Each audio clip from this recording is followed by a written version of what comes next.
Hi hello ನಮಸ್ತೆ good morning. ನಾನಿವತ್ತು ನನ್ನ ಡೇನ ಒಂದು ಗ್ಲಾಸ್ ಬಿಸಿನೀರು ಕುಟ್ಕೊಂಡು ಫ್ರೆಶ್ ಆಗಿ ಹಾಗೆ ವಾಕಿಗೆ ಹೊರಟೆ. ವಾಕ್ ಮಾಡಿ ಹಾಗೆ ವರ್ಕೌಟ್ ಮಾಡಿಕೊಂಡು ಮತ್ತೆ ಮನೆಗೆ ವಾಪಸ್ ಬಂದೆ.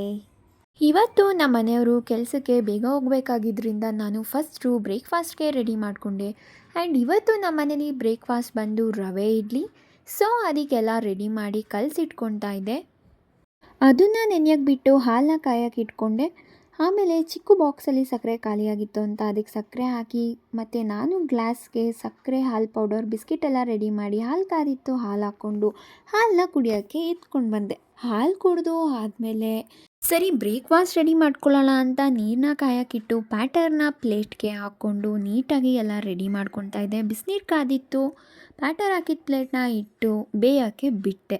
ತಿಂಡಿ ರೆಡಿ ಆಗೋಷ್ಟೊತ್ತಿಗೆ ಅಡುಗೆ ಮನೆ ಕ್ಲೀನ್ ಮಾಡ್ಕೊಳ್ಳೋಣ ಅಂತ ಎಲ್ಲ ಕ್ಲೀನ್ ಮಾಡ್ತಾ ಇದ್ದೆ.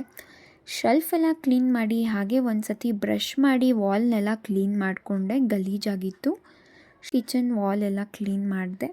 ಅಷ್ಟೊತ್ತಿಗೆ ಇಡ್ಲಿ ಕೂಡ ರೆಡಿ ಆಯಿತು. ಸರಿ ಅಂತ ಸಾಂಬಾರು ಬಿಸಿಗೆ ಇಟ್ಕೊಂಡು ಇಡ್ಲಿನೆಲ್ಲ ಪ್ಲೇಟ್ಗೆ ಸರ್ವ್ ಮಾಡಿಕೊಂಡು ನಮ್ಮ ಮನೆಯವ್ರಿಗೆ ತೊಗೊಬಂದು ಕೊಟ್ಟೆ. ಅವರು ಟೈಮ್ ಆಗಿದೆ ನೀನೇ ತಿನ್ನಿಸ್ಬಿಡು ಅಂತ ಅವ್ರು ರೆಡಿ ಆಗ್ತಾ ಹಾಗೆ ನಾನು ತಿನ್ನಿಸ್ದೆ. ಓಕೆ ಅಂತ ಅವರು ಕೆಲ್ಸಕ್ಕೆ ಹೊರಟರು. ಒಂದು ಬಾಯ್ ಹೇಳ್ಬಿಟ್ಟು ನಾನು ಬ್ರೇಕ್ಫಾಸ್ಟ್ನ ಮಾಡಿಕೊಂಡೆ. ಟಿ ವಿ ನೋಡಿಕೊಂಡು ಹಂಗೆ ಬ್ರೇಕ್ಫಾಸ್ಟ್ ತಿಂದು ನಿನ್ನೆ ತಂದಿದ್ದು ಕೇಕ್ ಇತ್ತು ಅದು ತಿಂದ್ಕೊಂಡು ಸರಿ ಅಂತ ಅಡುಗೆ ಮನೆ ಕ್ಲೀನ್ ಮಾಡೋಣ ಅಂತ ಎಲ್ಲ ಕ್ಲೀನ್ ಮಾಡ್ಕೊತಾ ಇದ್ದೆ.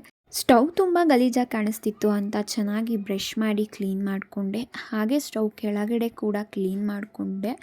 ಅಷ್ಟೊತ್ತಿಗಾಯಿತು ನೋಡಿ, ಬೆರಳನ್ನ ಕಟ್ ಮಾಡಿಕೊಂಡೆ. ಬೆರಳು ಕಟ್ ಅಂದರೆ ಬೆರಳೇ ಮುರಿದೋಗಿಲ್ಲ, ಸ್ವಲ್ಪ ಜಾಸ್ತಿನೇ ತರ್ಚ್ಕೊಂಡಿದ್ದೆ ಸ್ಕಿನ್ನು. ಸೋಪ್ ಇದ್ದಿದ್ದು ಸರಿಯಾಗಿ ಉರಿತಾಯಿತ್ತು.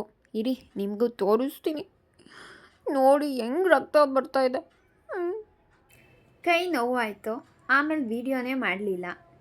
ಸ್ನಾನ ಮಾಡಿ ಮಧ್ಯಾಹ್ನ ಊಟ ಮಾಡಿ ಆಮೇಲೆ ರೆಸ್ಟ್ ಮಾಡಿ ಮತ್ತೆ ಸಂಜೆ ಪೂಜೆ ಮಾಡಿ ಇವಾಗ ವೀಡಿಯೋ ಮಾಡ್ತಾಯಿದ್ದೀನಿ.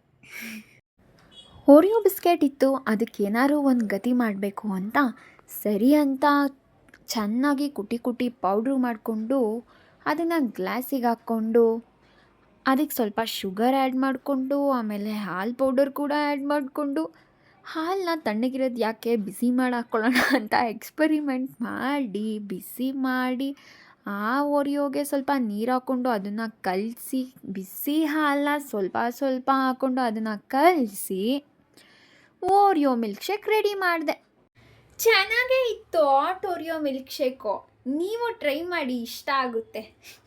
ನಮ್ಮ ಯಜಮಾನ್ರು ಬರ್ತಾನೆ ಮಶ್ರೂಮ್ ಬಿರಿಯಾನಿ ತೊಗೊಬರ್ತೀನಿ ನಿನ್ಗೆ ಇಷ್ಟ ಅಂತ ಕಾಲ್ ಮಾಡಿ ಹೇಳಿದರು. ಸೊ ಇವತ್ತು ಅಡುಗೆ ಎಲ್ಲ ತಂದಿದ್ದ ಮಶ್ರೂಮ್ ಬಿರಿಯಾನಿನ ಪ್ಲೇಟ್ಗೆ ಸರ್ವ್ ಮಾಡಿಕೊಂಡು ಇಬ್ಬರು ಒಟ್ಟಿಗೆ ಊಟ ತಿಂದ್ಕೊಂಡು ಹಾಗೆ ಭಾಷಣ ಮಾಡಿಕೊಂಡು ನಮ್ಮ ಟೈಮ್ನ ಸ್ಪೆಂಡ್ ಮಾಡಿದ್ವಿ. ಓಕೆ, ಇದು ನನ್ನ ಇವತ್ತಿನ ದಿನ ಆಗಿತ್ತು. ನಿಮಗಿಷ್ಟ ಆಗಿದ್ರೆ ಲೈಕ್ ಮಾಡಿ, ಸಬ್ಸ್ಕ್ರೈಬ್ ಮಾಡಿ. Thank you for watching. Bye. Good night.